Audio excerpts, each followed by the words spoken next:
Movie start होते ही हम देखते हैं 1964 दुलकर सलमान पाकिस्तान और इनका नाम है अंसारी। अंसारी अपने बच्चों से बोलते हैं, तुम पांचों ऑपरेशन जिब्राइल टन के लिए तैयार हो। तुम पांचों कश्मीर जाओगे और वहां पर लोकल की तरह रहोगे। वहां पर किसी को शक नहीं होना चाहिए कि तुम लोग मुजाहिदीन हो। और वो पांचों बच्चे कश्मीर जाते हैं। और अब हम देखते हैं आफरीन को। आफरीन एक दारू की बोतल से एक मशहूर बिजनेसमैन की कार को जला देती हैं। जब यह बात आफरीन के प्रोफेसर को पता चलता है तो वह प्रोफेसर आफरीन को उस बिजनेसमैन से सॉरी बोलने के लिए कहते हैं। तो आफरीन उस बिजनेसमैन को सॉरी नहीं बोलती क्योंकि वह इंडियन लोगों से बहुत नफरत करती हैं। तो वह बिजनेसमैन आफरीन से बोलते हैं, अगर तुम मुझे सॉरी नहीं बोलोगी तो तुम्हें मेरी कार की 10 लाख रुपए भरपाई करनी पड़ेगी। तो आफरीन बोलती है, मुझे 10 लाख रुपए देने मंजूर है लेकिन सॉरी बोलना मंजूर नहीं। तो आफरीन 10 लाख रुपए लेने अपने दादाजी ब्रिगेडियर ताहिर के पास जाती हैं। जब वो वहाँ पहुँचती हैं तो उन्हें पता चलता है उनके दादा ब्रिगेडियर ताहिर गुजर चुके हैं। उनके दादा ब्रिगेडियर ताहिर खान के गुजर जाने से आफरीन को कोई फर्क नहीं पड़ता और वो अपने अंकल से 10 लाख रुपए की डिमांड करती हैं। आफरीन के अंकल आफरीन से कहते हैं, अगर तुम्हें 10 लाख रुपए चाहिए तो तुम्हें यह लेटर इंडिया में सीता महालक्ष्मी तक पहुंचाना होगा। जब तक यह लेटर अपनी मंजिल तक नहीं पहुंच जाती तब तक तुम्हें इस जायदाद से एक भी रुपए नहीं मिलेंगे। तो आफरीन उस लेटर को लेकर इंडिया जाती हैं। उस लेटर पर नूरजहां पैलेस का एड्रेस लिखा होता है। तो आफरीन उस लेटर को लेकर नूरजहां पैलेस जाती हैं। तो उन्हें वहां पता चलता है 1966 में नूरजहां ने लड़कियों की हायर एजुकेशन के लिए यह पैलेस गवर्नमेंट को डोनेट किया था। आफरीन को जब वहां से सीता महालक्ष्मी के बारे में कोई जानकारी नहीं मिलती तो आफरीन अपने फ्रेंड के पास कॉल करती हैं। तो आफरीन की फ्रेंड अपने बालाजी नाम के एक फ्रेंड को, जो कि हैदराबाद में ही रहता था, वह उसे आफरीन के पास भेजती हैं ताकि वह दोनों मिलकर सीता महालक्ष्मी को ढूंढ सके। बालाजी उस लेटर को देखते हैं तो वह लेटर 20 साल पुराना होता है। बालाजी आफरीन से कहते हैं, जो लेटर 1965 में लिखा गया था तुम वह लेटर 1985 में लेकर आई हो। जब उन्हें उस लेटर में लिखे हुए एड्रेस पर सीता महालक्ष्मी की कोई जानकारी नहीं मिलती तो जिन्होंने यह लेटर लिखा था लेफ्टिनेंट राम, मद्रास रेजिमेंट 1965। आफरीन और बालाजी वे दोनों राम को ढूंढने मद्रास रेजिमेंट आर्मी ऑफिस जाते हैं और वे दोनों ऑफिसर से राय लेकर वहाँ के लाइब्रेरी में जाते हैं। तो उन्हें वहाँ राम का पता चल जाता है और वो राम की तस्वीर उस ऑफिसर को दिखाते हैं। तो वो ऑफिसर आफरीन से कहते हैं, मुझे राम के बारे में तो पता नहीं, पर राम के साथ यह जो व्यक्ति है इसका नाम विकास है और यह मेरे गांव अनंतापुर में रहता है। तो आफरीन और बालाजी विकास से मिलने अनंतापुर जाते हैं। तो विकास सर आफरीन और बालाजी को राम के बारे में बताते हैं। मेरी और राम सर की पोस्टिंग 1964 में मद्रास रेजिमेंट श्रीनगर में थी। एक दिन अंसारी अपने आदमी से कहता है, यह तस्वीर जमील तक पहुंचा दो और जमील से कहना वह इंडियन आर्मी को बता दे कि यह पांचों बच्चे हमारे हैं, कश्मीरी नहीं। तो वह व्यक्ति अंसारी से कहता है, हुजूर ऐसे तो इंडियन आर्मी वाले हमारे बच्चों को मार डालेंगे। अंसारी कहता है, हम भी तो यही चाहते हैं। तो जमील उन पांचों बच्चे की तस्वीर लेकर इंडियन आर्मी के पास जाते हैं और वो ऑफिसर से कहते हैं, सर यह पांचों बच्चे मुजाहिदीन हैं, यह कश्मीरी नहीं है। तो इंडियन आर्मी वाले उन पांचों बच्चों को ढूंढ ढूंढ कर मार डालते हैं। यह सब देखकर कश्मीर के लोगों को गुस्सा आता है और वे लोग इंडियन आर्मी पर पत्थर मारने लगते हैं। राम सर अंसारी की चाल समझ जाते हैं और वो अपने लोगों से कहते हैं, अंसारी यही चाहता था कि हम उसके बच्चों को कश्मीरी लोगों के सामने मारें, जिससे कश्मीरी लोगों के मन में हमारे लिए नफरत भर जाए। हमें लगता है अंसारी कुछ बड़ा करने वाला है। कुछ देर बाद अंसारी रेडियो पर कश्मीरी मुसलमानों को पैगाम देता है, तुम लोगों ने देखा ना, इंडियन आर्मी वाले हमारे बच्चों को सड़क पर कैसे दौड़ा दौड़ा कर मार रहे हैं। अब तो जागो मुसलमानों, अब तो जागो। यह कश्मीर हिंदुओं का नहीं, यह कश्मीर हम मुसलमानों की है। अगर हमें कश्मीर पर हुकूमत करना है तो हमें आज सूरज ढलने से पहले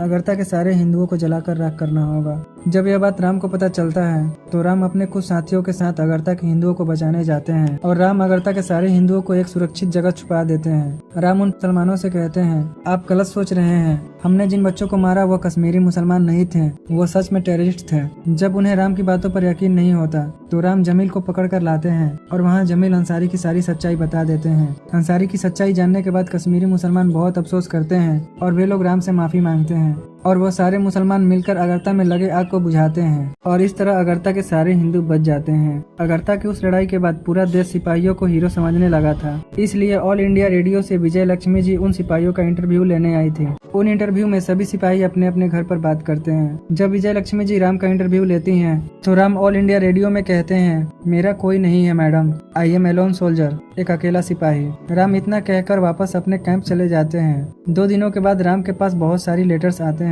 राम उन सभी लेटर्स को पढ़ते हैं और उन सभी लेटर्स का जवाब भी देते हैं। उन सभी लेटर्स में एक लेटर था जो सीता महालक्ष्मी ने राम को भेजा था। सीता महालक्ष्मी राम को अपना पति बताती हैं और वो राम से कहती हैं, यह झूठ बोलना कहाँ से सीखा तुमने? तुम कैसे भूल गए तुम्हारी पत्नी भी है जिसके साथ तुमने फेरे लिए थे? राम को कुछ समझ नहीं आता यह सीता महालक्ष्मी है कौन। अगले दिन जब राम के पास लेटर आता है तो उस लेटर में भी सीता महालक्ष्मी का लेटर होता है और इसी तरह सीता महालक्ष्मी राम को हर रोज लेटर भेजती, पर वो कभी भी उस लेटर में अपना फ्रॉम एड्रेस नहीं लिखती। पर एक दिन सीता महालक्ष्मी राम को कहती हैं, और मेरी फैमिली वाले इस महीने 12 तारीख को ट्रेन से ऑस्टम मैजिक शो देखने हैदराबाद जा रहे हैं, क्या तुम भी मेरे साथ चलोगे। और उस दिन उस लेटर में सीता महालक्ष्मी ने अपना फ्रॉम एड्रेस दिल्ली लिखा हुआ था। तो राम और राम के फ्रेंड दिल्ली से हैदराबाद जा रही हुई ट्रेन में सीता महालक्ष्मी को ढूंढते हैं। पूरे ट्रेन में ढूंढने के बाद आखिरकार लास्ट में राम की मुलाकात सीता महालक्ष्मी से हो जाती है। राम सीता महालक्ष्मी को एक लेटर देते हैं और उस लेटर में राम अपने फ्रेंड के घर का एड्रेस देते हैं, जहां पर राम अपने फ्रेंड के घर पर कुछ दिनों के लिए रुकने वाले थे।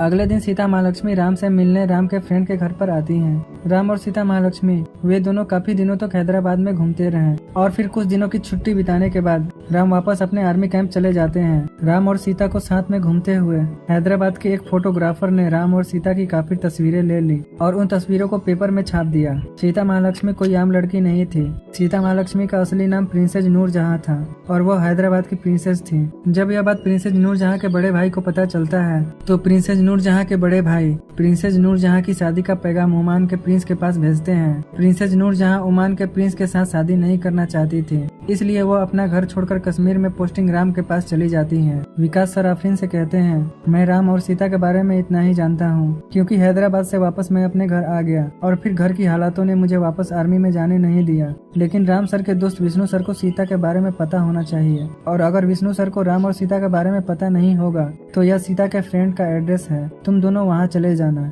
उनका एड्रेस और नंबर मैं तुम्हें देता हूँ। तो आफरीन उस नंबर पर कॉल करती हैं, लेकिन बस खुलने के कारण आफरीन की बात विष्णु सर से नहीं हो पाई। जब विष्णु सर को पता चलता है कि कोई लड़की राम को ढूंढ रही है तो विष्णु सर अपने सिपाहियों से कहते हैं, तुम सब जाओ और जल्द से जल्द उस लड़की को ढूंढकर मेरे पास लाओ और उसके बारे में पता करो वह कहाँ से आई है। कुछ देर के बाद विष्णु सर को पता चल जाता है वह लड़की का नाम आफरीन है और वह पाकिस्तान के ब्रिगेडियर ताहिर खान की पोती है। और अब आफरीन और बालाजी वे दोनों प्रिंसेस नूरजहां के फ्रेंड के पास जाती हैं तो उन्हें वहां पता चलता है प्रिंसेस नूरजहां कश्मीर में है। तो आफरीन और बालाजी वे दोनों फ्लाइट से कश्मीर जाते हैं। जब वे दोनों फ्लाइट से बाहर निकलते हैं तो इंडियन आर्मी वाले आफरीन को पकड़ लेते हैं, लेकिन इंडियन आर्मी वाले बालाजी को नहीं जानते, इसलिए वे लोग बालाजी को नहीं ले जाते और वे लोग आफरीन को विष्णु सर के पास ले जाते हैं। विष्णु सर आफरीन को राम और अपनी कहानी सुनाते हैं। जब राम और मेरी श्रीनगर में पोस्टिंग थी, एक दिन हमें पाकिस्तान में छुपे अंसारी का पता मिला। राम और मेरी टीम के लोग इंडियन हिस्ट्री में पहली बार इंडियन बॉर्डर क्रॉस करके पाकिस्तान में एंट्री किया अंसारी को मारने के लिए। यह एक सीक्रेट ऑपरेशन था।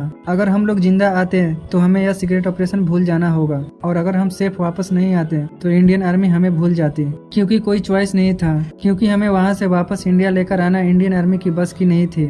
इस ऑपरेशन में जाने से राम को डर लग रहा था, क्योंकि जब राम के पास कोई नहीं था तो अलग बात थी। जब से राम के साथ सीता रहने लगी थी राम कुछ बदल से गए थे। पाकिस्तान में एंट्री करने से पहले राम सीता से मिलने जाते हैं और उस ऑपरेशन के बारे में सीता को बताते हैं। सीता राम को वहाँ जाने से मना करती हैं, पर राम नहीं मानते। विष्णु सर और उनके टीम के लोग पाकिस्तान में एंट्री करते हैं तो उनकी मुलाकात वहाँ अब्दुल से होती है।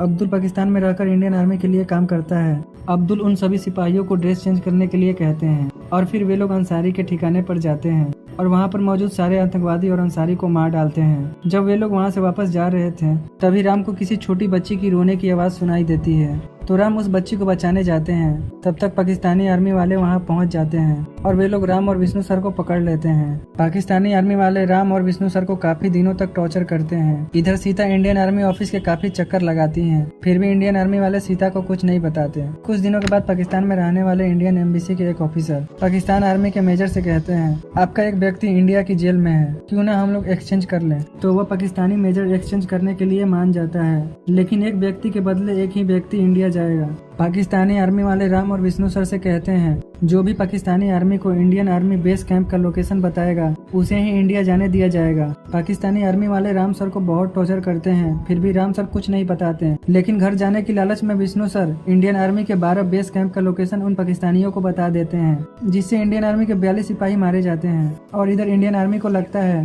कि वह लोकेशन राम ने उन पाकिस्तानियों को दिया था, इसलिए इंडियन आर्मी वाले राम को गद्दार नाम से जानने लगते हैं। अपनी और राम सर की कहानी सुनाने के बाद वो आफरीन से कहते हैं, क्या कहा तुमने? तुम्हारा राम से कोई संबंध नहीं। राम की सजा काटने की वजह तुम हो, क्योंकि उस दिन अगर राम ने तुम्हारा रोना नहीं सुना होता तो वह आज हमारे साथ होता, क्योंकि वह रोने वाली बच्ची और कोई नहीं तुम थी। तुम्हारा बचपन का नाम वाहिदा था ना।